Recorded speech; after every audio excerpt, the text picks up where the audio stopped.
Welcome back to the Seafood News Weekly video, brought to you by Urner Barry's Reporter, the quarterly news magazine for the food industry professional, packed with the latest industry headlines, analysis, and trending articles.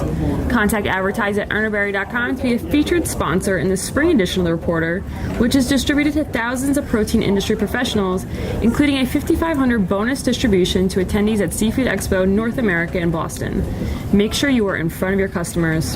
I'm Amanda Buckle. And I'm Lauren Castiglione. In our top story of the day, China has been facing a shortage of large Boston lobsters since National Day.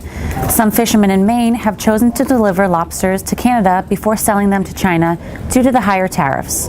However, it has proven to make little difference because they have to deal with the great losses during transportation, which makes their costs similar to that of direct sales to China. China welcomed its first batch of Boston lobsters recently caught in Canada's number 35 fishing district, but the situation is still very tough according to managers from several Canadian processing plants.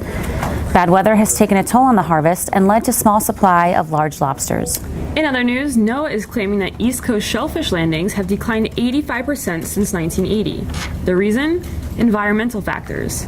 Researchers from the Northeast Fisheries Science Center say warming ocean temperatures associated with a positive shift in the North Atlantic Oscillation, which led to habitat degradation, including increased predation, are the key reasons for the decline of oysters, quahogs, soft-shell clams, and bay scallops in estuaries and bays from Maine to North Carolina.